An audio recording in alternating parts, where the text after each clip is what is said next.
그날 저희 셋은 나만 노래를 단 한 곡, 둘은 연주하고 저는 노래를 불렀을 뿐입니다. 그 한 곡이 저희의 새 인생을 살렸고 동시에 제 인생을 지옥으로 밀어 넣었습니다. 피아노 건반 위에 제 손이 얹히는 순간 공기가 얼어붙는 게 느껴졌습니다. 바이올린 활이 현을 스칠 때 최고 가수 언니의 숨이 미세하게 떨렸습니다. 그리고 앞줄 중앙 그분의 시선이 저희 셋을 동시에 꿰뚫었습니다. 저 노래 다시 해보시오. 그 한마디가 축복인지 사형 선고인지 아무도 몰랐습니다. 그날 이후 저희는 선택된 여성이 되었고 그 선택의 대가는 가정도 사랑도 이름도 잃는 것이었습니다. 하지만 더 충격적인 이야기는 그 다음에 벌어졌습니다. 저희 셋이 국경을 넘게 된 진짜 계기, 그리고 5나라를 건너며 브로커에게 속고 몸이 무너져도 멈출 수 없었던 이유. 지금부터 그 이야기를 말씀드리겠습니다. 이제 화면이 시작하기 전에 무료로 할 수 있는 구독 버튼 눌러주시면 감동적인 탈북 이야기 만드는데 큰 힘이 되고 있습니다. 저는 함경북도 청진에서 태어났습니다.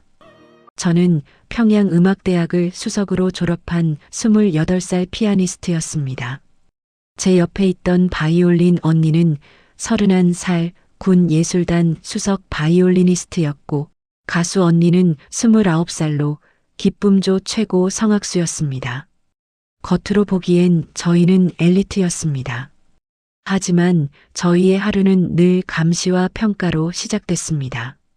아침 6시 점호, 아침 식사 후 당학습, 오전 9시부터 오후 5시까지 연습, 저녁 식사 후 또 당학습과 자아비판. 저희가 사는 평양의 예술인 숙소는 외부인이 보기엔 좋아 보였을지 모릅니다. 하지만 방 하나에 3명이 함께 살았고 화장실은 복도 끝에 공동으로 하나, 목욕탕은 일주일에 2번만 개방됐습니다. 겨울엔 난방이 하루 4시간만 들어왔고 여름엔 선풍기조차 없었습니다. 저희가 받는 배급은 한 달에 옥수수 10kg, 쌀 3kg이었습니다. 고기는 명절에나 한 번씩, 그것도 200g 정도였습니다. 저희는 항상 배가 고팠습니다. 그날 무대는 비공개 연주회였습니다. 장소는 만수대 의사당 소강당이었고 관객은 당 고위 간부들 뿐이었습니다. 저희는 일주일 전부터 혁명가요 3곡을 준비했습니다. 그런데 리허설 마지막 날 가수 언니가 숨죽여 제게 말했습니다. 남쪽 트로트 노래 그 곡 가능해요? 저는 손이 얼어붙었습니다. 남쪽 노래라는 것만으로도 정치범 수용 소행이었습니다. 하지만 저는 고개를 끄덕였습니다. 연습실에서 몰래 익힌 트로트 한 곡이 있었습니다. 중국에서 넘어온 USB를 통해 들었던 곡이었습니다. 단순했지만 사람의 마음을 건드리는 노래였습니다. 언니, 그거 위험해요. 바이올린 언니가 떨리는 목소리로 말했습니다. 이미 요청받았어요. 그분이 가수 언니의 얼굴이 창백했습니다. 저는 그제야 이해했습니다. 이건 저희의 선택이 아니었습니다. 누군가 시험하고 있었습니다. 저희를 그리고 저희의 충성심을. 공연 당일 저희는 무대에 올랐습니다. 첫 2곡은 무난하게 끝났습니다. 그리고 마지막 곡.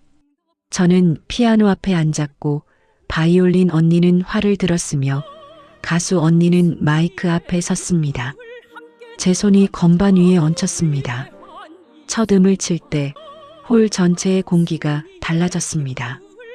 바이올린이 합류하면서 멜로디가 흘러나왔고 가수 언니의 목소리가 울려 퍼졌습니다. 그 노래는 고향과 어머니에 대한 그리움을 담고 있었습니다. 남쪽 노래였지만 북쪽 사람들도 똑같이 느낄 수 있는 감정이었습니다. 저는 연주하면서 눈물이 났습니다. 제가 마지막으로 어머니를 본 게 언제였는지 기억도 나지 않았습니다. 연주가 끝나자 정적이 흘렀습니다. 30초, 1분, 2분. 아무도 박수를 치지 않았습니다. 저는 등에서 식은땀이 흘렀습니다. 저희는 끝났다고 생각했습니다. 그때 앞줄 중앙에서 한 분이 일어나셨습니다. 그분이었습니다. 그분이 천천히 저희에게 걸어오셨습니다. 저희는 고개를 숙인 채 얼어붙었습니다. 이건 사람을 살리는 음악이요. 그 한 문장이 저희 인생을 바꿨습니다.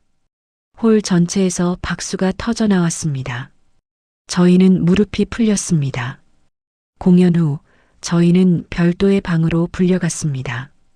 당 문화 담당 부장이 저희에게 말했습니다. 동무들은 오늘부터 특별관리 대상이요. 최고 존엄께서 직접 지명하셨소. 그 말이 축복처럼 들렸습니다. 하지만 그건 착각이었습니다. 그날 이후 저희는 인정이라는 이름의 금빛 감옥에 들어갔습니다. 인정받았다는 말은 보호를 뜻하지 않았습니다. 오히려 사생활의 완전한 소멸을 의미했습니다. 저희는 다음 날부터 새로운 숙소로 이동했습니다.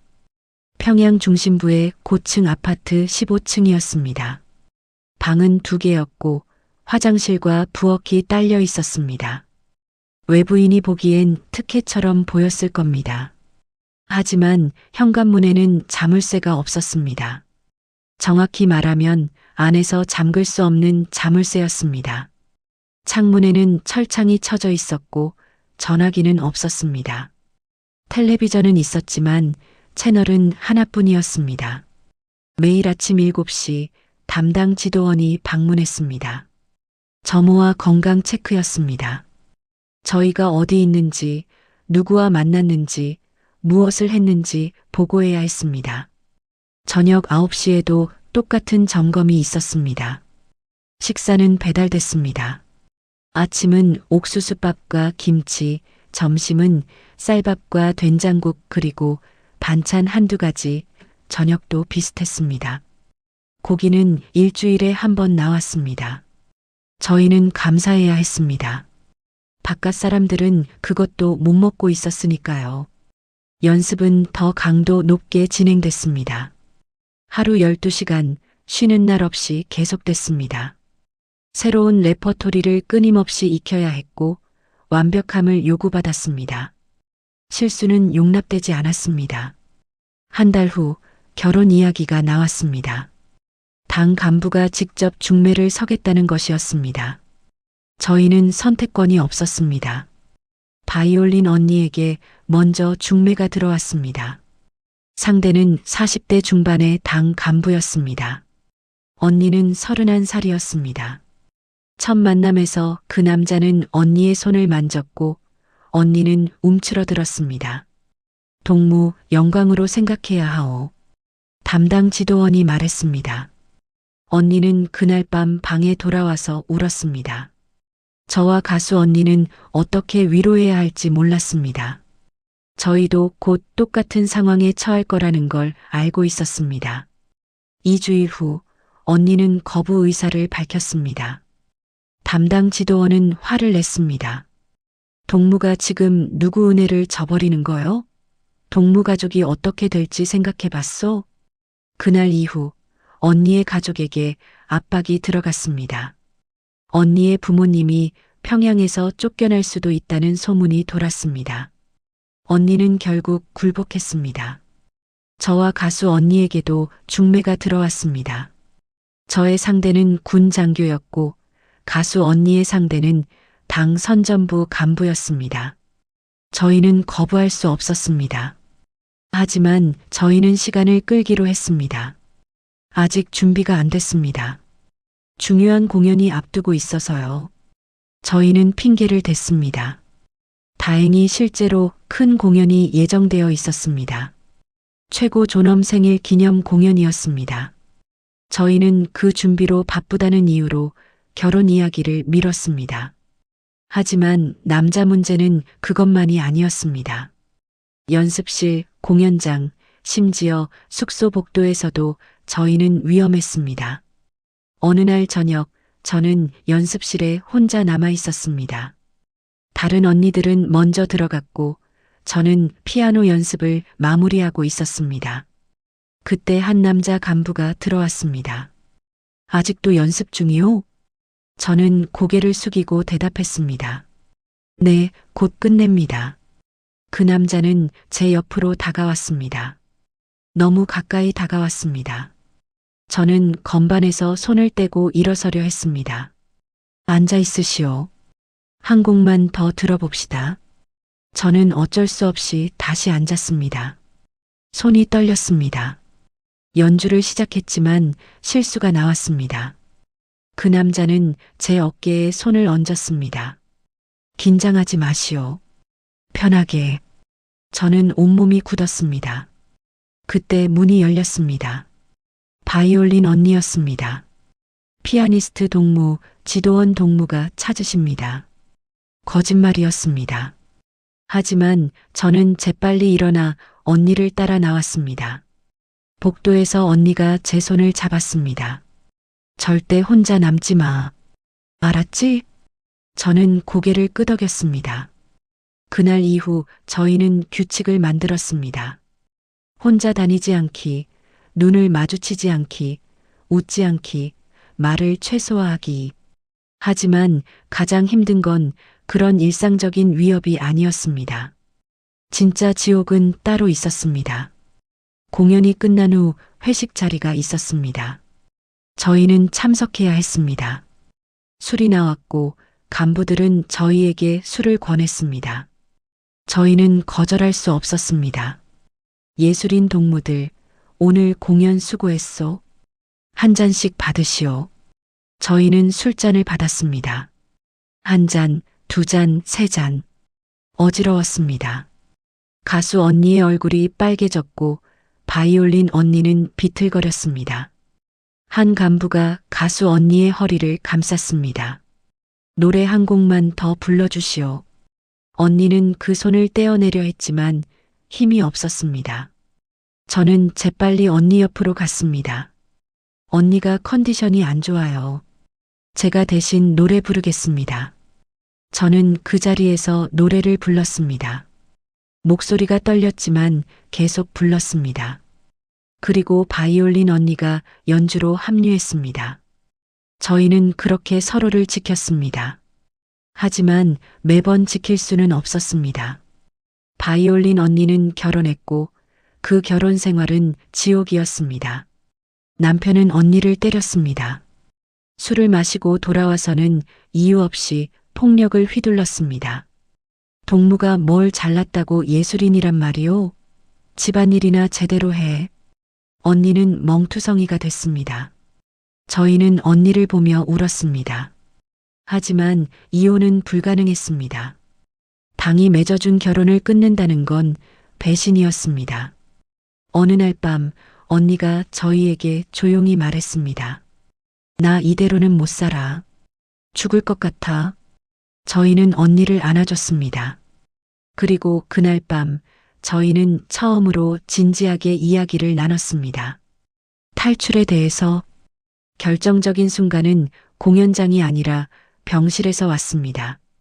공연 준비가 한창이던 어느 날 바이올린 언니가 연습 중에 쓰러졌습니다. 바이올린을 들고 서 있다가 그대로 무너졌습니다. 저희는 비명을 질렀습니다. 구급차가 왔고 언니는 병원으로 실려갔습니다. 저와 가수 언니는 함께 따라갔습니다. 의사는 진찰 후 저희를 불러냈습니다. 영양실조와 극심한 과로입니다. 그리고 의사는 말을 멈췄습니다. 그리고요? 내상이 심합니다. 누군가한테 맞은 것 같은데요. 저희는 입을 다물었습니다. 남편이라고 말할 수 없었습니다. 말하는 순간 더 큰 문제가 될 테니까요. 언니는 이틀 동안 입원했습니다. 링거를 맞으며 누워있는 언니의 모습은 처참했습니다. 31살의 여자가 50살처럼 보였습니다. 의사는 조용히 말했습니다. 이번엔 다행이지만 다음은 장담 못합니다. 이대로 가면 심장이 버티지 못해요. 그 말이 저의 귀에 꽂혔습니다. 다음은 장담 못한다. 언니가 죽을 수도 있다는 뜻이었습니다. 퇴원 후 언니는 다시 집으로 돌아가야 했습니다. 남편에게로. 저희는 언니를 보내고 싶지 않았지만 방법이 없었습니다. 사흘 후 언니가 새벽에 저희 숙소로 찾아왔습니다. 얼굴에 새로운 멍이 들어 있었습니다. 언니는 문을 닫자마자 무너져 내렸습니다. 못 살겠어. 정말 못 살겠어. 저희는 언니를 안았습니다. 새 여자가 바닥에 주저앉아 울었습니다. 우리 여기서 나가자. 가수 언니가 처음으로 그 말을 꺼냈습니다. 저희는 고개를 들었습니다. 어떻게요? 몰라. 하지만 여기 남으면 우리 셋 중 하나는 죽어요. 아니, 셋 다 죽을지도 몰라요.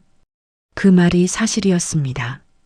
바이올린 언니는 남편한테 맞아 죽을 수 있었고 저와 가수 언니도 곧 똑같은 결혼을 해야 했습니다.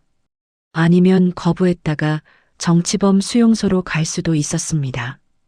중국으로 가는 방법이 있대요. 가수 언니가 조심스럽게 말했습니다. 누가 그래요? 무대 조명 담당 동무가. 자기 사촌이 작년에 넘어갔대요. 저희는 숨을 죽였습니다. 탈북이라는 단어조차 입에 담기 무서웠습니다.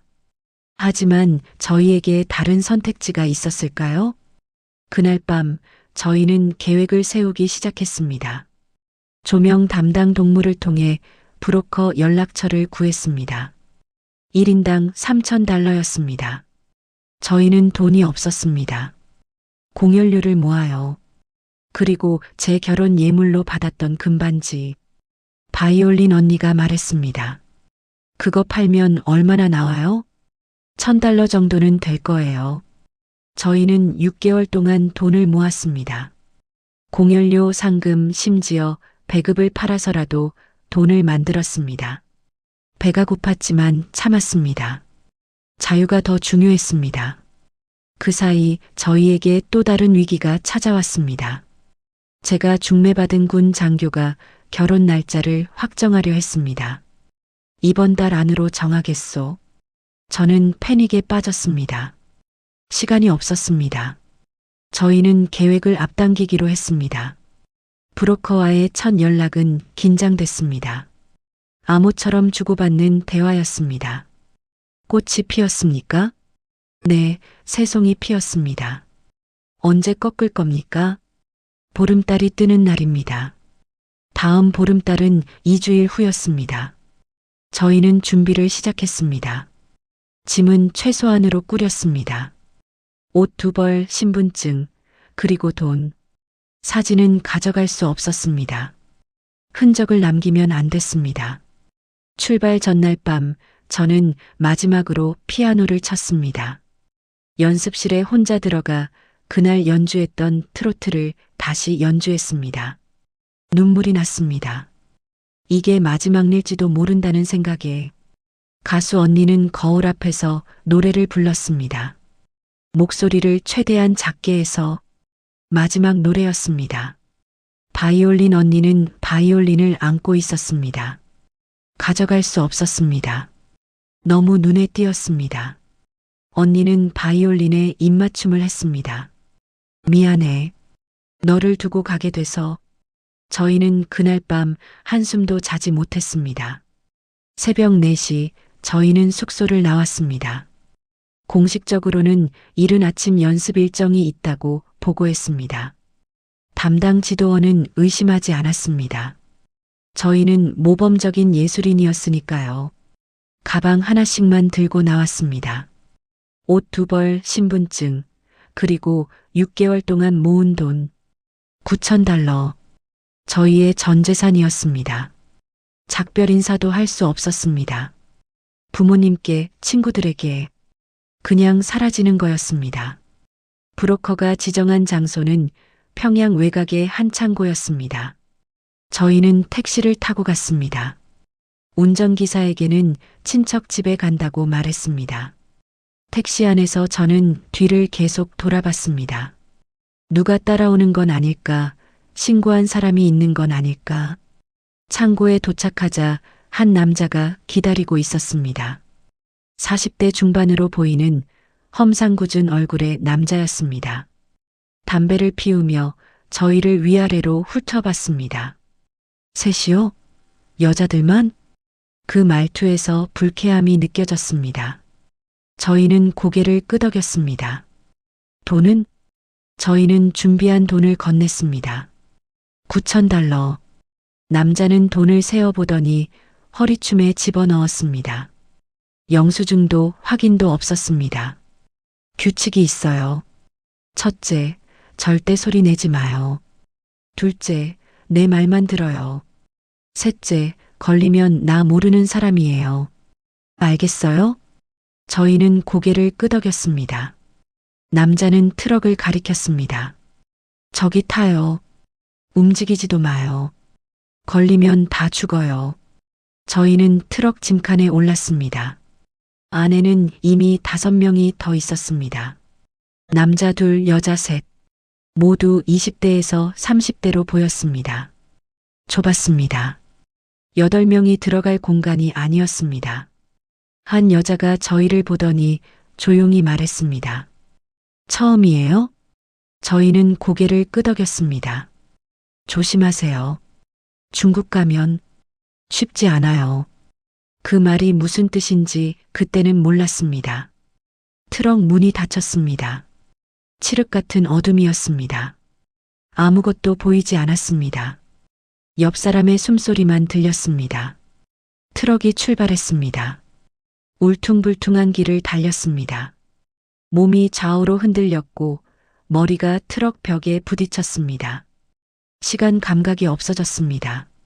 1시간, 2시간, 3시간, 공기가 부족했습니다.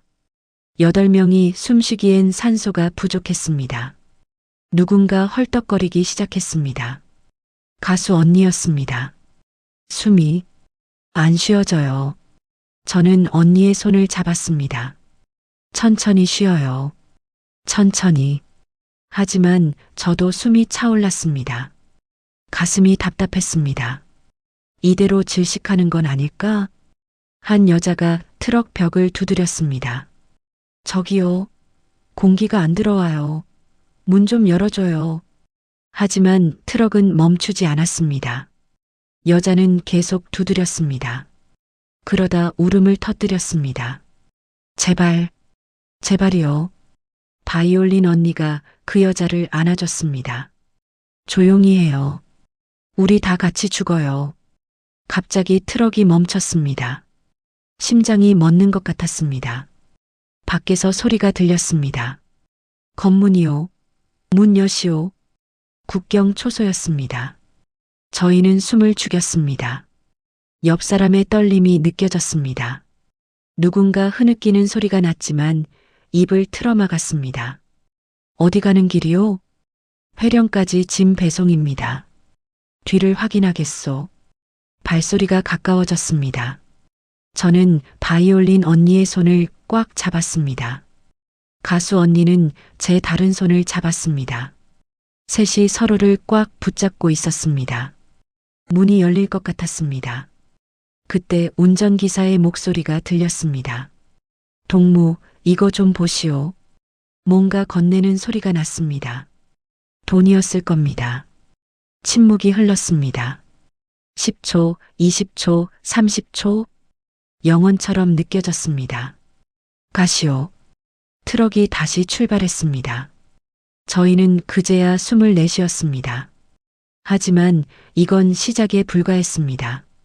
1시간 후 또 검문이 있었습니다. 그리고 또 총 5번의 검문을 거쳤습니다. 두만강에 도착한 건 밤 11시쯤이었습니다. 트럭에서 내리자 다리에 힘이 없었습니다. 10시간 넘게 움직이지 못하고 있었으니까요. 저는 쓰러질 뻔했습니다. 브로커는 저희를 강변으로 데려갔습니다. 달빛 아래 강물이 흐르고 있었습니다. 생각보다 넓었습니다. 저기 보이는 불빛까지 헤엄쳐가요. 물이 얕으니까 걸어도 돼요. 중국 쪽에 사람이 기다리고 있을 거예요. 물은 차가웠습니다. 3월이었지만 강물은 얼음장 같았습니다. 저희는 옷을 입은 채로 강에 들어갔습니다. 물이 무릎까지, 허리까지, 가슴까지 차올랐습니다. 가수 언니가 중심을 잃고 비틀거렸습니다. 저는 재빨리 언니를 붙잡았습니다. 바이올린 언니가 반대편에서 언니를 지탱했습니다. 저희는 그렇게 강을 건넜습니다. 물살이 생각보다 셌습니다. 발을 잘못 디디면 떠내려갈 것 같았습니다. 저는 한 발 한 발 조심스럽게 내디뎠습니다. 중간쯤 왔을 때 갑자기 조명이 켜졌습니다. 순찰되었습니다. 저기 누구요? 저희는 얼어붙었습니다. 브로커가 소리쳤습니다. 빨리 뛰어요. 저희는 물속에서 달렸습니다. 물이 튀고 숨이 막혔지만 계속 달렸습니다. 뒤에서 총소리가 들렸습니다. 저는 비명을 삼켰습니다. 중국 땅에 발을 디딘 순간 저는 현실감이 없었습니다. 정말로 넘어온 걸까? 이게 꿈은 아닐까? 한 남자가 손전등을 비추며 다가왔습니다. 북에서 온 사람들이요? 네. 따라오시오. 빨리요. 저희는 그 남자를 따라 차에 올랐습니다. 벤이었습니다.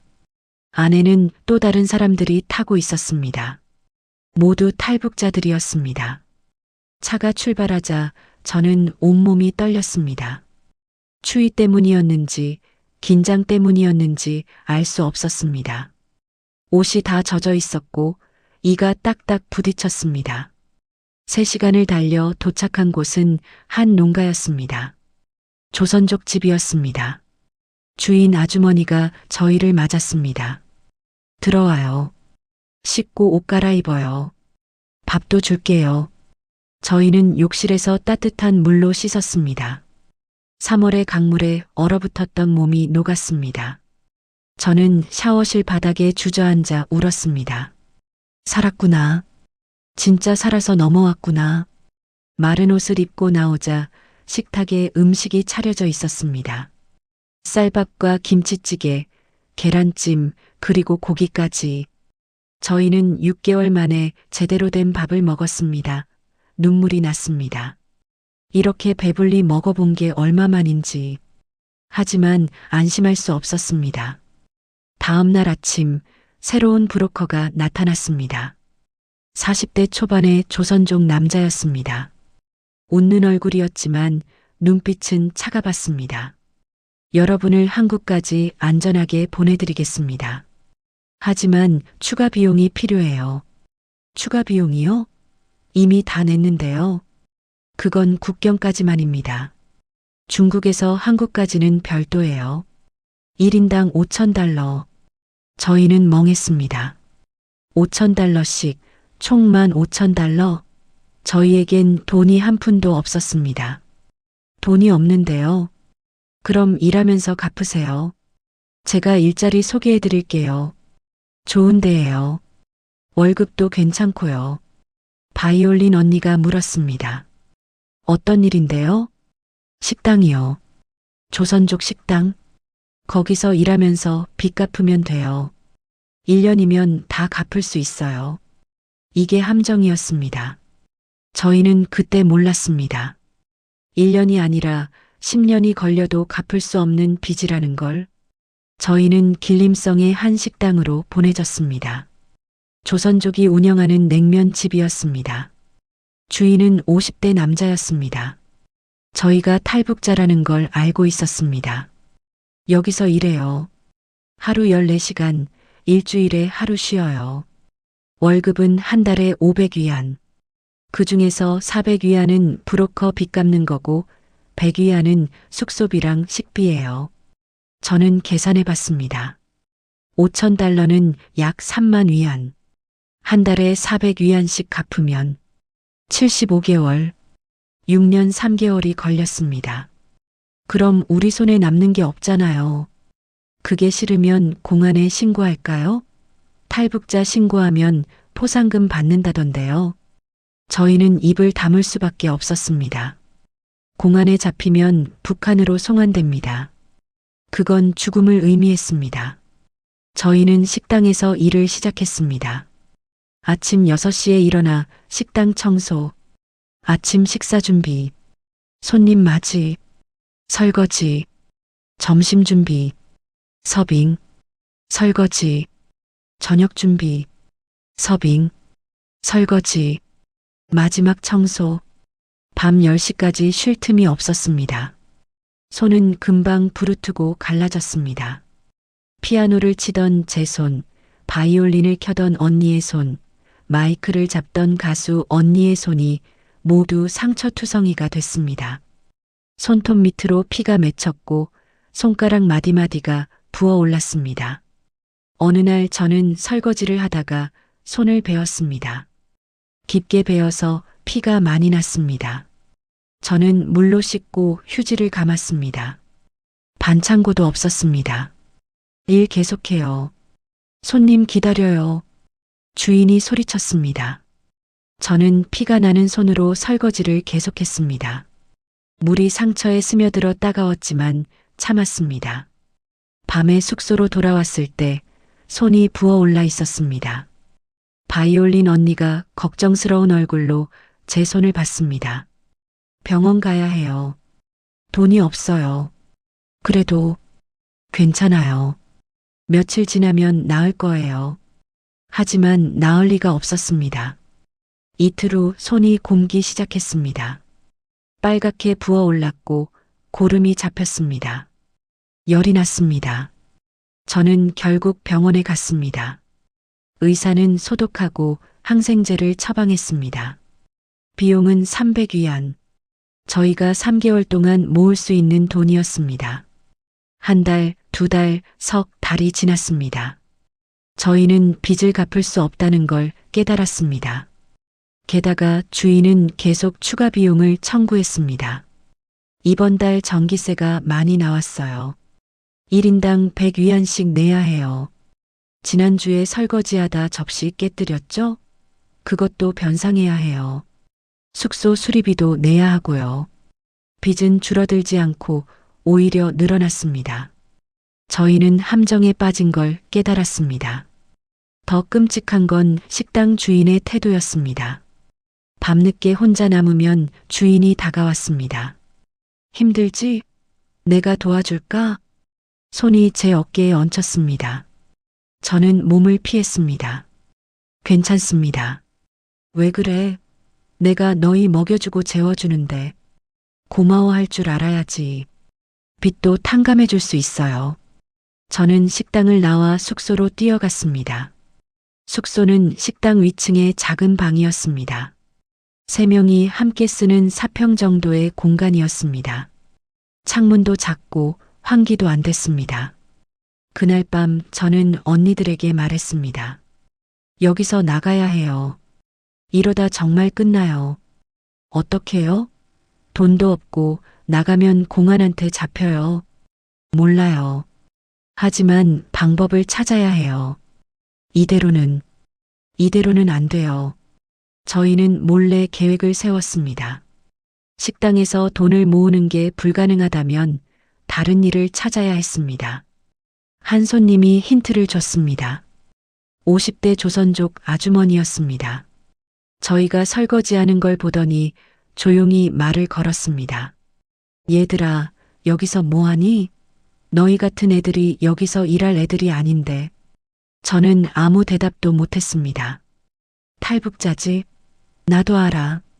여기 주인 그런 식으로 애들 많이 부려먹어. 절대 빚 못 갚아. 아주머니는 주변을 살피더니 작은 종이를 건넸습니다. 여기 전화번호야. 내 친구인데 선양에서 카페해. 거기서 피아니스트 구한대. 너희 음악 할 줄 안다며? 조명 담당한테 들었어. 저는 놀랐습니다. 어떻게 알았을까? 조심해. 주인한테 들키면 안 돼. 저는 그 종이를 조심스럽게 숨겼습니다. 희망이 보였습니다. 이틀 후 저희는 계획을 실행했습니다. 주인이 술을 마시고 돌아오는 날이었습니다. 주인은 늘 술에 취해 쓰러져 잤습니다. 밤 12시 저희는 조용히 짐을 챙겼습니다. 옷 한 벌씩, 그리고 그동안 몰래 모은 돈 300위안. 전 재산이었습니다. 계단을 내려갈 때 심장이 터질 것 같았습니다. 한 계단 한 계단 소리 나지 않게 내려갔습니다. 주인의 코 고는 소리가 들렸습니다. 문을 열고 밖으로 나왔습니다. 새벽 공기가 차가웠습니다. 저희는 뛰기 시작했습니다. 버스 정류장까지 30분을 뛰었습니다. 숨이 차올랐지만 멈추지 않았습니다. 뒤를 자꾸 돌아봤습니다. 주인이 쫓아오는 건 아닐까? 버스를 타고 선양으로 갔습니다. 6시간이 걸렸습니다. 저희는 브로커를 통해 새로운 경로를 알아봤습니다. 중국에서 라오스, 라오스에서 태국, 태국에서 말레이시아, 말레이시아에서 제3국. 각 나라마다 브로커가 있었고 각 나라마다 비용이 들었습니다. 1인당 2,000달러씩 있으면 라오스까지 갈 수 있어요. 저희는 돈이 부족했습니다. 모은 돈으로는 한 명 목밖에 안 됐습니다. 저희는 결정했습니다. 제가 먼저 가고 나중에 언니들을 데려오는 거였습니다. 하지만 언니들이 반대했습니다. 우리 셋이 함께 가요. 한 명만 보내면 다시 못 만날 것 같아요. 결국 저희는 빚을 지기로 했습니다. 브로커에게 빚을 지고 함께 가는 거였습니다. 나중에 일해서 갚기로 했습니다. 라오스로 가는 길은 험했습니다. 트럭 짐칸, 밀림 속 도보 이동, 배를 타고 강을 건너기. 사흘 동안 제대로 먹지도 자지도 못했습니다.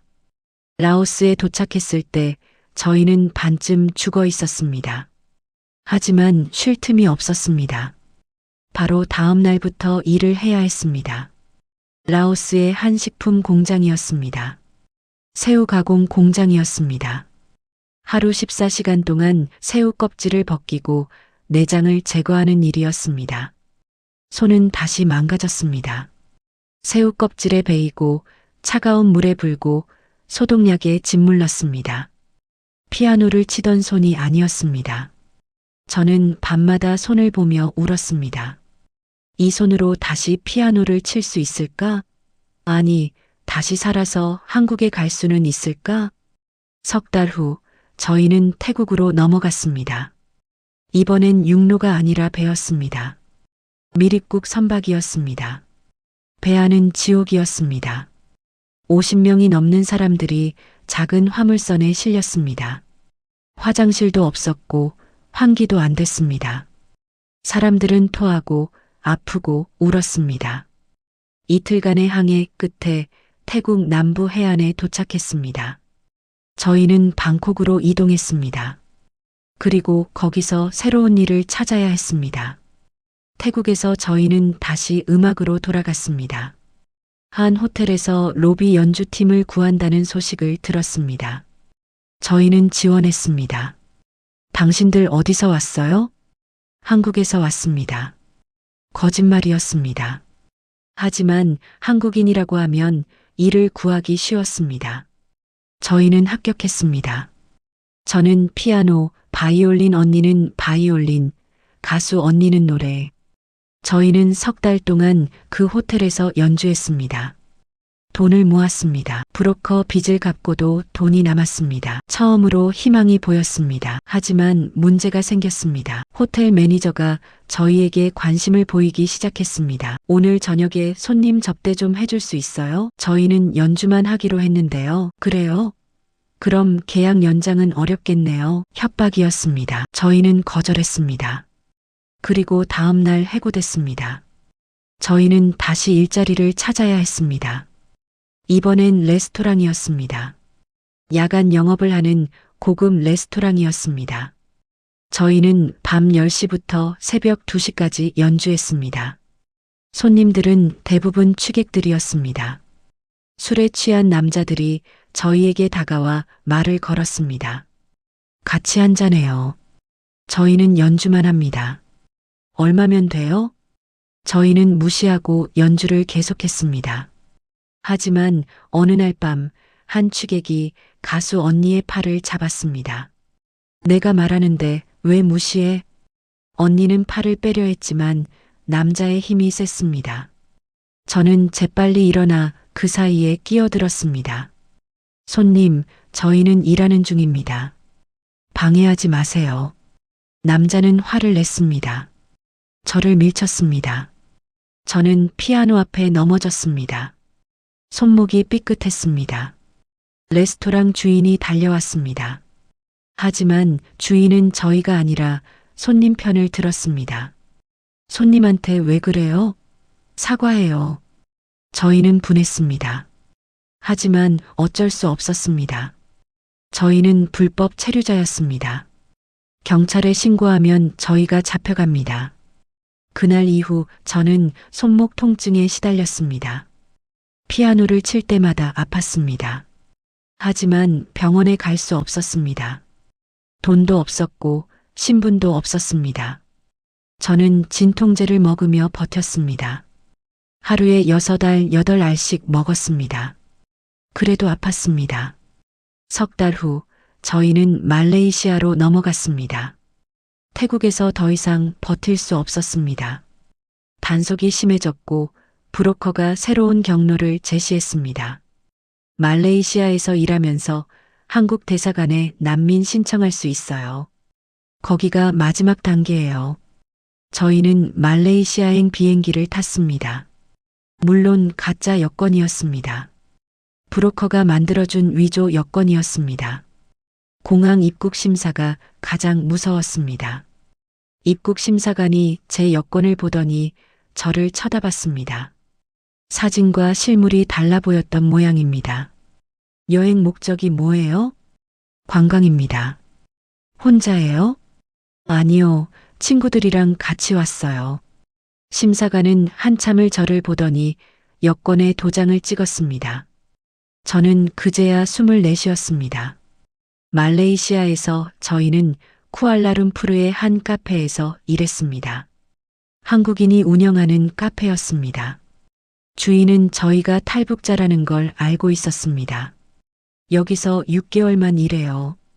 그동안 난민 신청 준비하고 저도 도와줄게요. 주인은 친절했습니다. 처음으로 만난 진짜 도와주는 사람이었습니다.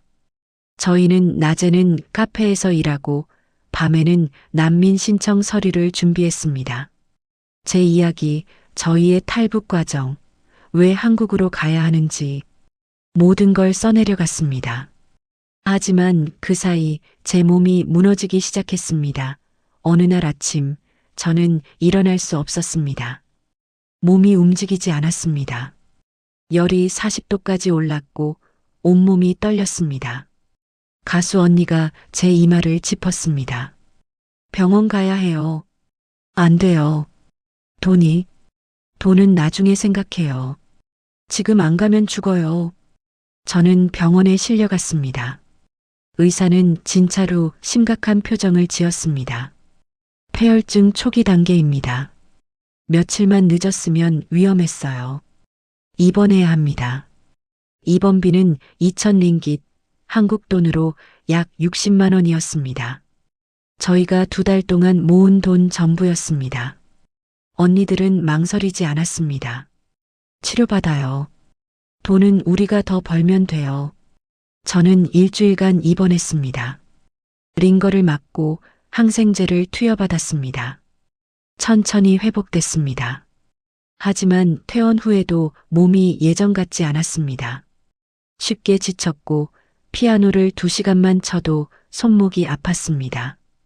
의사는 말했습니다. 무리하지 마세요. 당신 몸은 지금 한계 상태예요. 영양 상태도 좋지 않고 과로도 심해요. 이대로 가면 만성 질환으로 이어질 수 있어요. 하지만 저는 쉴 수 없었습니다. 쉬면 돈을 못 벌었고 돈을 못 벌면 한국에 갈 수 없었습니다. 그 무렵 바이올린 언니에게도 문제가 생겼습니다. 언니의 생리가 석 달째 없었습니다. 처음에는 스트레스 때문이라고 생각했습니다. 하지만 복통이 심해지자 병원에 갔습니다. 진단 결과는 난소낭종이었습니다. 수술이 필요합니다. 하지만 비용이 수술비는 5천 링깃이었습니다. 저희가 6개월을 모아도 힘든 금액이었습니다. 카페 주인이 도와줬습니다. 절반을 대신 내주고 나머지는 천천히 갚으라고 했습니다. 저희는 고마워서 울었습니다. 언니는 수술을 받았습니다. 일주일 후 퇴원했지만 완전히 회복되려면 석 달이 걸린다고 했습니다. 조심하세요. 무리하면 재발할 수 있어요. 하지만 언니는 2주일 만에 다시 일을 시작했습니다. 저희에게 선택권이 없었습니다. 가수 언니는 목에 문제가 생겼습니다. 과도한 노래로 성대에 결절이 생긴 겁니다. 고음을 낼 수 없었고 목소리가 자꾸 갈라졌습니다. 노래를 줄이고 휴식을 취하세요.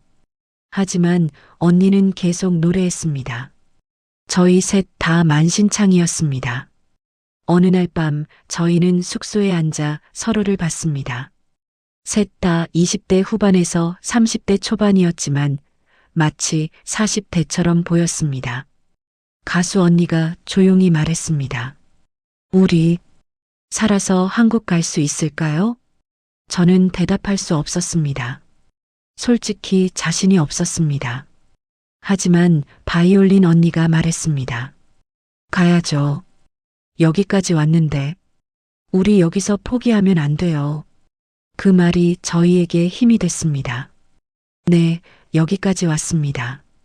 5나라를 지나왔습니다. 죽을 뻔한 적도 한두 번이 아니었습니다. 여기서 포기할 순 없었습니다.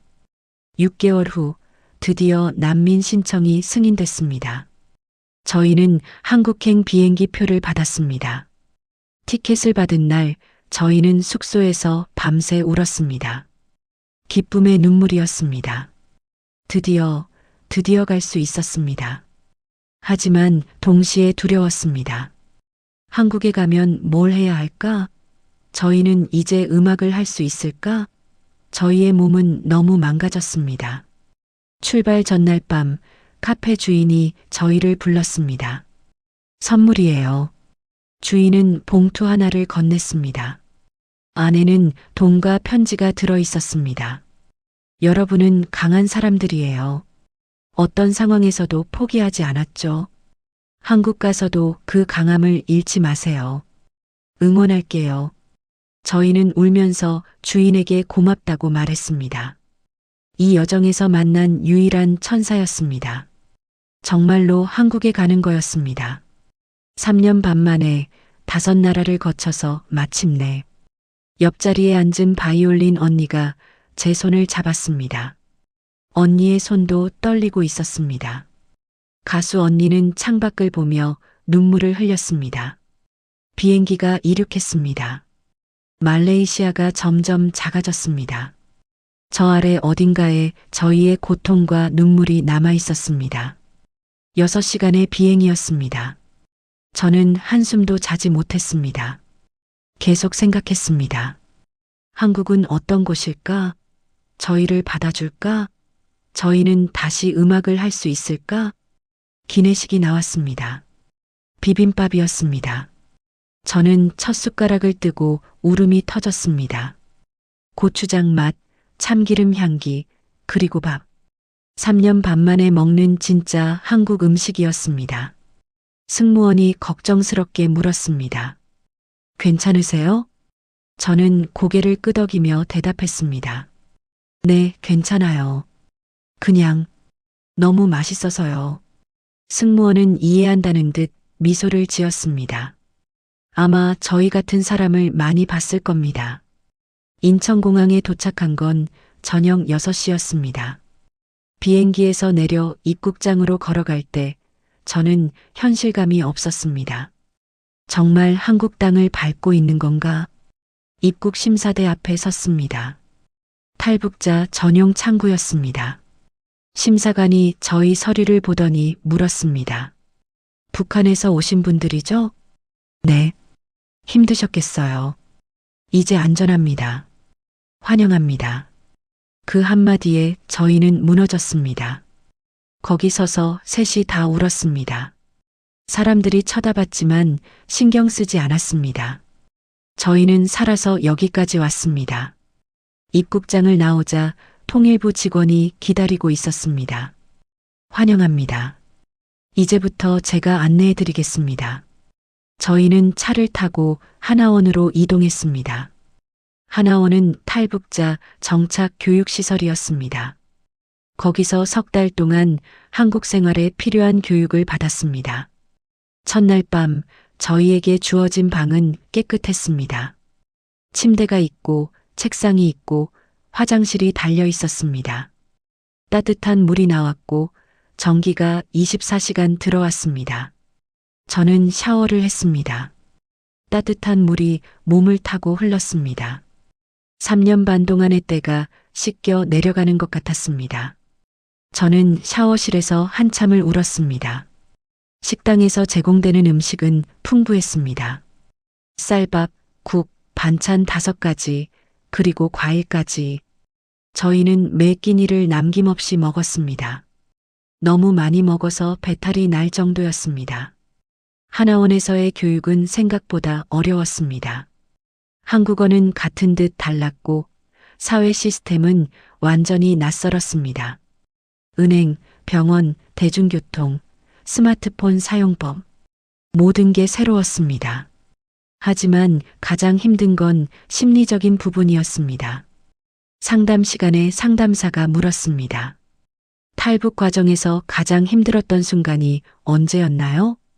저는 대답할 수 없었습니다. 어느 한 순간을 꼽을 수가 없었습니다. 모든 순간이 지옥이었습니다. 천천히 말해도 괜찮아요. 저는 조금씩 이야기를 꺼냈습니다.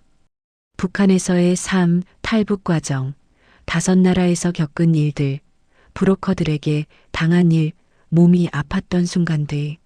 말하다 보니 눈물이 났습니다. 억눌러왔던 감정들이 쏟아져 나왔습니다. 상담사는 가만히 제 이야기를 들어줬습니다. 많이 힘드셨네요. 하지만 이제 안전해요. 여기서부터 새로운 시작이에요. 석 달의 교육이 끝났습니다. 저희는 정착금을 받았습니다. 1인당 약 2천만 원 정도였습니다. 그 돈으로 저희는 작은 원룸을 얻었습니다. 서울 외곽의 작은 원룸이었습니다. 7평 남짓한 공간이었지만 저희에겐 궁전 같았습니다. 저희만의 공간이었습니다. 문을 잠글 수 있었고 아무도 감시하지 않았습니다. 첫날 밤 저희는 바닥에 누워 천장을 봤습니다. 우리 정말 해냈네요. 가수 언니가 말했습니다. 응, 해냈어. 바이올린 언니가 대답했습니다. 저는 아무 말도 할 수 없었습니다. 그냥 눈물만 흘렀습니다. 하나원을 나온 후 저희는 일자리를 찾아야 했습니다. 정착금이 있었지만 그걸로 평생 살 수는 없었습니다. 처음에는 일반 직장을 알아봤습니다. 편의점, 식당, 카페.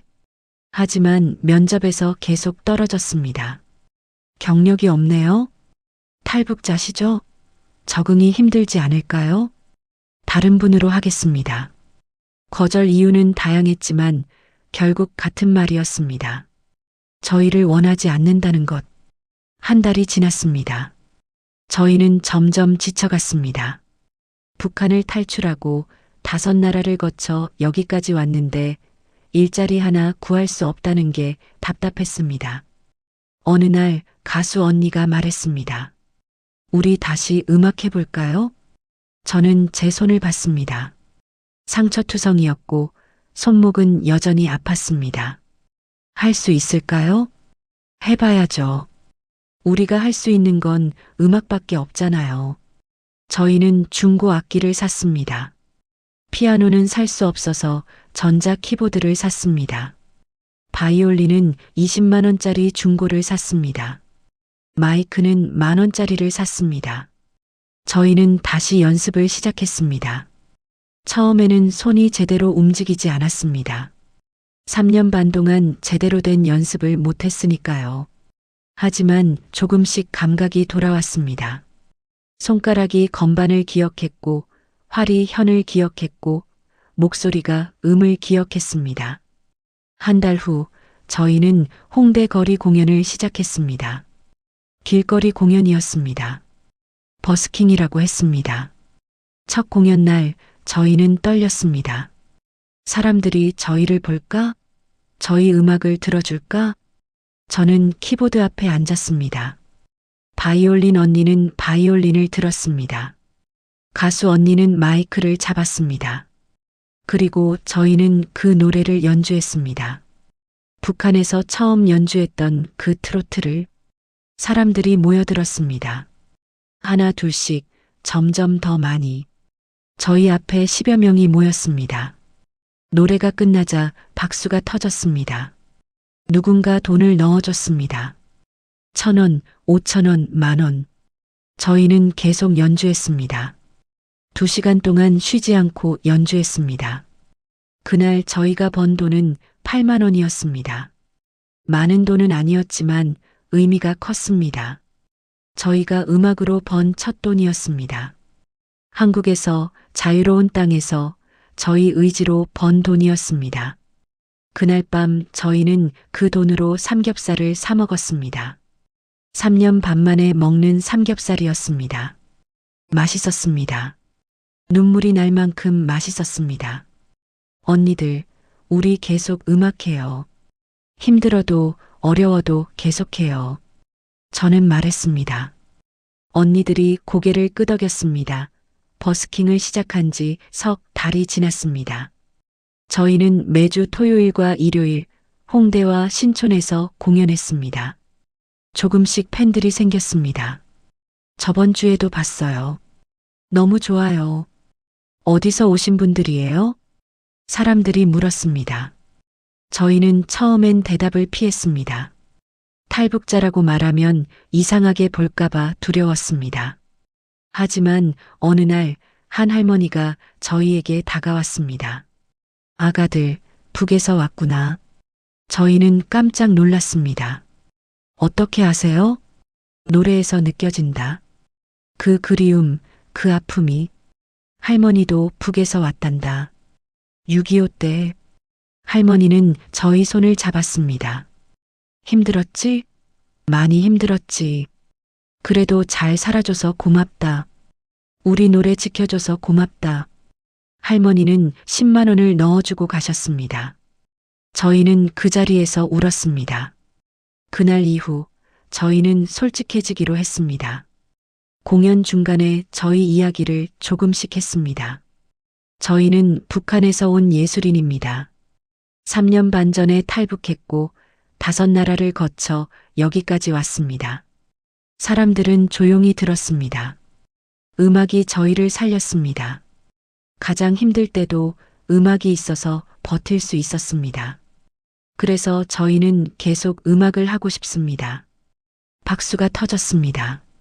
그날 저희가 번 돈은 30만 원이었습니다. 그 후로 저희 공연은 입소문을 탔습니다. 사람들이 저희를 보러 왔습니다. 유튜브에 저희 영상이 올라갔고 조회수가 10만을 넘었습니다. 한 방송국에서 연락이 왔습니다. 탈북 예술인 이야기를 다큐멘터리로 만들고 싶다고 했습니다. 저희는 고민했습니다. 저희 이야기를 공개하는 게 두려웠습니다. 북한에 남아있는 가족들이 위험해질 수도 있었습니다. 하지만 바이올린 언니가 말했습니다. 우리 이야기를 해야 해요. 우리처럼 고통받는 사람들이 많아요. 우리가 말하지 않으면 아무도 모르잖아요. 저희는 출연을 결심했습니다. 다큐멘터리 촬영은 한 달 동안 진행됐습니다. 저희는 카메라 앞에서 모든 걸 말했습니다. 북한에서의 삶, 그날의 공연, 탈북 결심, 5나라를 거친 여정, 브로커들에게 당한 일, 몸이 망가진 순간들, 그리고 한국에서의 새 출발. 가장 힘든 건 중국에서의 일을 말할 때였습니다. 공장에서 일하던 때, 식당 주인에게 위협받던 때, 태국에서 취객에게 당한 일. 저는 카메라 앞에서 울었습니다. 여성으로 태어난 게 죄처럼 느껴졌어요. 어디를 가도 우리는 약자였어요. 북한에서도 중국에서도 그 어디에서도 가수 언니도 울었습니다. 노래를 부르고 싶었을 뿐인데 그게 왜 이렇게 힘들어야 했을까요? 바이올린 언니는 손을 보이며 말했습니다. 이 손으로 바이올린 대신 새우 껍질을 벗겼어요. 아름다운 음악 대신 기계 소리를 들었어요. 그래도 포기하지 않았어요. 언젠가 다시 바이올린을 켤 수 있을 거라 믿었으니까요. 다큐멘터리가 방송됐습니다. 반응은 뜨거웠습니다. 수많은 응원 메시지가 왔고 후원 제안도 들어왔습니다. 한 음악 학원에서 연락이 왔습니다. 저희 학원에서 강사로 일하실 의향 있으세요? 아이들에게 음악을 가르쳐 주세요. 저희는 감사하게 받아들였습니다. 드디어 정식 일자리가 생긴 겁니다. 처음 아이들 앞에 섰을 때 저는 떨렸습니다. 제가 과연 가르칠 자격이 있을까? 하지만 피아노를 치기 시작하자 아이들의 눈이 반짝였습니다. 선생님, 너무 멋있어요. 한 아이가 말했습니다. 선생님은 어떻게 그렇게 잘 치세요? 저는 미소 지으며 대답했습니다. 선생님도 너희만 할 때부터 시작했어. 그리고 정말 많이 연습했지. 힘들 때도 있었지만 포기하지 않았어. 왜 포기하지 않으셨어요? 음악이 좋았으니까. 그리고 음악이 선생님을 살렸으니까. 아이는 고개를 갸우뚱했지만 언젠가 이해할 날이 올 거라 믿었습니다. 저희는 지금 서울에서 작은 음악 학원을 운영하고 있습니다. 낮에는 아이들을 가르치고 주말에는 공연을 합니다. 평범한 일상입니다. 하지만 저희에게는 기적 같은 일상입니다. 가끔 제 손을 봅니다. 상처는 아물었지만 흉터는 남았습니다. 손목도 여전히 비 오는 날이면 아픕니다. 하지만 이 손으로 저는 매일 피아노를 칩니다. 아이들을 가르치고 무대에 서고 제가 사랑하는 음악을 합니다. 바이올린 언니는 결혼했습니다. 좋은 사람을 만났습니다. 한국인 남자였는데 언니의 과거를 모두 알고도 받아들여줬습니다. 언니는 행복해 보입니다. 북한에서의 그 지옥 같은 결혼과는 완전히 다른 모습입니다. 가수 언니는 여전히 독신입니다. 성대 결절 때문에 예전 같은 고음은 못 내지만 재즈를 시작했습니다. 낮은 음역대로 부르는 재즈는 언니에게 잘 맞았습니다. 언니는 홍대의 한 재즈바에서 정기 공연을 하고 있습니다. 저희는 1년에 한 번 탈북 기념일에 모입니다. 그날 우리는 두만강을 건넌 날을 기억합니다. 얼음장 같은 물, 떨리는 다리, 그리고 저희를 지탱해준 서로의 손. 다시 돌아가라고 하면 어떻게 할래? 언젠가 제가 물었습니다. 절대 안 가. 언니들이 동시에 대답했습니다. 그럼 다시 그 여정을 해야 한다면? 그럼 다시 시작해요. 늦지 않았어요. 하지만 제 손이, 그녀는 자신의 손을 보였습니다. 중국에서 공장 일을 하며 다친 흉터들이 있었습니다. 제 손도 봐요. 저는 제 손을 보였습니다. 상처투성이죠? 하지만 이 손으로 저는 매일 피아노를 쳐요. 손이 기억하거든요. 음악을. 그녀의 눈에서 희망이 번쩍였습니다. 정말 할 수 있을까요? 할 수 있어요. 저희가 도와줄게요. 한 달 후 그녀는 저희 학원에 찾아왔습니다. 중고 아코디언을 들고 있었습니다. 저희는 그녀를 위해 작은 공간을 내줬습니다. 그녀는 거기서 다시 연습을 시작했습니다. 처음엔 서툴렀습니다. 10년 만에 만지는 악기였으니까요. 하지만 한 달, 두 달이 지나자 실력이 돌아왔습니다. 손가락이 기억하고 있었습니다. 석 달 후 저희는 함께 공연을 했습니다. 음악학원 강사로 안정적으로 일하고 있었습니다. 주말에는 여전히 버스킹을 했습니다. 음악이 저희의 전부였습니다. 어느 날 한 이벤트 회사에서 연락이 왔습니다. 탈북민의 날 기념 공연을 준비 중인데요. 출연해 주실 수 있으세요? 저희는 망설임 없이 수락했습니다. 이번엔 큰 무대였습니다. 제대로 된 공연장, 제대로 된 악기, 제대로 된 음향시설. 공연 전날 저희는 리허설을 했습니다. 그랜드 피아노 앞에 앉았을 때 저는 북한에서의 그날이 떠올랐습니다. 4년 전 그 비공개 공연. 언니, 그 노래 할까요? 제가 물었습니다. 그 노래요? 네, 그날의 그 노래. 언니들이 이해했습니다. 저희를 여기까지 오게 한 그 트로트. 공연 당일 객석은 가득 찼습니다. 200석 규모의 공연장이었습니다. 탈북민들, 지원단체 사람들, 그리고 일반 시민들이 있었습니다. 무대에 올랐습니다. 조명이 저희를 비췄습니다. 저는 심호흡을 했습니다. 안녕하세요. 저희는 북한에서 온 3명의 예술인입니다.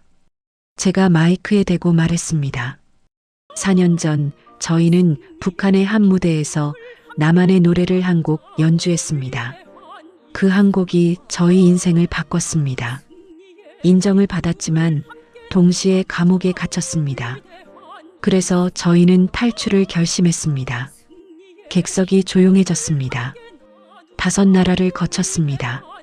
중국, 라오스, 태국, 말레이시아, 그리고 여기 한국. 3년 반이 걸렸습니다. 수없이 속았고 때론 목숨이 위험했고 몸이 망가졌습니다.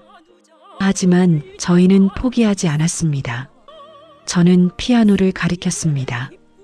음악이 있었으니까요. 가장 힘들 때 저희는 음악을 생각했습니다. 언젠가 다시 자유롭게 연주할 수 있는 날을 꿈꿨습니다. 그리고 오늘 그 꿈이 이루어졌습니다. 박수가 터졌습니다. 오늘 저희가 연주할 곡은 4년 전 그날 연주했던 바로 그 노래입니다. 이 노래는 저희에게 특별합니다. 이 노래가 저희를 여기까지 오게 했으니까요. 저는 피아노 앞에 앉았습니다. 언니는 바이올린을 들었습니다. 가수 언니는 마이크 앞에 섰습니다. 첫 음을 칠 때 저는 눈을 감았습니다. 4년 전 그날이 떠올랐습니다. 긴장했던 그 순간, 얼어붙었던 공기, 그리고 그분의 목소리. 하지만 지금은 달랐습니다. 저는 자유로웠습니다. 아무도 저를 감시하지 않았습니다. 저는 제 의지로 연주하고 있었습니다. 바이올린이 합류했습니다. 언니의 연주는 4년 전보다 더 깊었습니다. 고통을 겪은 사람만이 낼 수 있는 소리였습니다. 가수 언니의 목소리가 울려 퍼졌습니다. 성대 결절로 예전 같은 고음은 나오지 않았습니다. 하지만 더 진했습니다. 더 진심이 담겨 있었습니다. 노래는 고향과 어머니에 대한 그리움을 담고 있었습니다. 저는 연주하면서 눈물을 흘렸습니다. 제 어머니는 지금 어디에 계실까? 저를 용서해 주실까? 제가 탈북한 걸 아실까? 객석에서도 울음소리가 들렸습니다. 저희의 아픔이, 그리움이 사람들의 마음에 닿고 있었습니다. 연주가 끝났습니다. 3초간의 침묵, 그리고 폭발하는 박수. 사람들이 일어섰습니다. 스탠딩 오베이션이었습니다. 저희는 무대에서 서로를 안았습니다. 셋이 다 울었습니다. 공연 후 한 할머니가 저희를 찾아왔습니다. 예순대로 보이는 분이었습니다. 얘들아, 나도 북에서 왔단다. 50년 전에. 할머니는 저희 손을 꼭 잡았습니다. 그때는 나도 너희만 했어. 혼자 내려왔지. 가족을 두고. 50년이 지났지만 아직도 그립구나. 어머니가, 오빠가, 고향이. 할머니의 눈에 눈물이 고였습니다. 근데 오늘 너희 노래 듣고 위로받았어. 나만 그런 게 아니구나. 우리 모두 같은 아픔을 가지고 있구나. 저희는 할머니를 안아드렸습니다. 세대는 달라도 50년의 시간 차이가 있어도 저희는 같은 아픔을 공유하고 있었습니다. 4명의 탈북 여성 예술인, 피아노, 바이올린, 노래, 그리고 아코디언. 그날 공연에서 저희는 북한 노래와 남한 노래를 섞어 연주했습니다. 분단의 아픔을 넘어 음악으로 하나가 되는 순간이었습니다. 관객석에는 탈북민들만이 아니라 일반 시민들도 많았습니다. 나이 든 분들도 있었고 젊은 사람들도 있었습니다. 모두가 함께 울고 웃었습니다. 공연이 끝나고 제가 마지막으로 제가 원하는 곡을 연주하고 싶어요. 그럼 첫 곡은 뭐 할 거예요? 그날의 그 트로트요. 모든 걸 시작하게 한 그 노래. 학생은 미소 지었습니다. 꼭 그날이 왔으면 좋겠어요. 네, 저도요. 지금 이 순간도 어딘가에서 누군가는 탈북을 준비하고 있을 겁니다. 두려움과 희망 사이에서 고민하고 있을 겁니다. 저는 그분들에게 말하고 싶습니다. 길은 험합니다. 정말 험합니다. 저희는 5나라를 거쳤고 3년 반이 걸렸습니다. 수없이 속았고 몸이 망가졌고 때론 죽을 뻔했습니다. 하지만 포기하지 않았습니다. 왜냐하면 자유가 그만큼 소중했으니까요. 그리고 저희는 혼자가 아니었습니다. 서로가 있었습니다. 여러분도 혼자가 아닙니다. 여기 한국에 여러분을 기다리는 사람들이 있습니다. 여러분의 아픔을 이해하는 사람들이, 여러분을 도와줄 준비가 된 사람들이. 그러니 희망을 잃지 마세요. 한 발씩 나아가세요. 언젠가 여러분도 자유로운 땅에 서게 될 겁니다. 그리고 그때 여러분은 깨닫게 될 겁니다. 모든 고통이 헛되지 않았다는 걸. 저는 오늘도 피아노 앞에 앉습니다. 건반 위에 손을 얹습니다. 상처투성이지만 여전히 음악을 만들어내는 이 손. 첫 음을 칩니다. 그 트로트의 첫 음. 4년 전 그날의 그 음. 하지만 지금은 다릅니다. 지금은 자유롭습니다. 아무도 저를 감시하지 않고 아무도 저를 통제하지 않습니다. 저는 제가 원하는 음악을 하고 있습니다. 창밖으로 서울의 야경이 보입니다. 반짝이는 불빛들. 저 불빛 하나하나가 누군가의 삶입니다. 그리고 그 중 하나가 저희의 삶입니다. 바이올린 언니가 옆에서 연주를 시작합니다.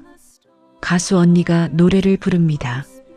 저희의 하모니가 방안을 채웁니다. 이 순간이 기적입니다. 저희가 살아있다는 것, 함께 있다는 것, 음악을 하고 있다는 것. 모든 게 기적입니다. 그날 저희 셋은 남한 노래를 단 한 곡 연주했을 뿐입니다. 그 한 곡이 저희의 인생을 바꿨습니다. 지옥 같은 여정이었지만 결국 저희는 해냈습니다. 그리고 지금 저희는 그 노래를 다시 연주합니다. 자유로운 이 땅에서 더 이상 두렵지 않은 마음으로. 음악은 저희를 살렸습니다. 그리고 음악은 계속 저희와 함께 할 겁니다. 앞으로도 영원히. 연주가 끝납니다. 저희는 서로를 봅니다. 말하지 않아도 알 수 있습니다. 우리가 얼마나 멀리 왔는지, 얼마나 많이 견뎌냈는지. 가수 언니가 조용히 말합니다. 우리 잘 살아왔네. 바이올린 언니가 미소 짓습니다. 응, 정말 잘 살아왔어. 저도 고개를 끄덕입니다. 그리고 앞으로도 잘 살아갈 거야. 네, 저희는 살아남았습니다. 그리고 저희는 계속 살아갈 겁니다. 음악과 함께, 자유와 함께, 서로와 함께. 이것이 저희의 이야기입니다. 북한 최고의 새 여성 예술인이 한 곡의 노래로 시작해 5나라를 거쳐 마침내 자유를 찾은 이야기. 고통스러웠지만 후회하지 않습니다. 힘들었지만 포기하지 않았습니다. 그리고 지금 저희는 여기 있습니다. 살아 있습니다. 자유롭게 음악과 함께 하고 있습니다. 지금까지 청취해 주셔서 감사합니다. 나가실 때의 무료 구독 버튼 여러분 소중한 마음으로 눌러주시면 저에게 큰 힘이 되고 있습니다. 늘 건강하시고 행복하세요. 다음에 좋은 글로 찾아뵙겠습니다. 감사합니다.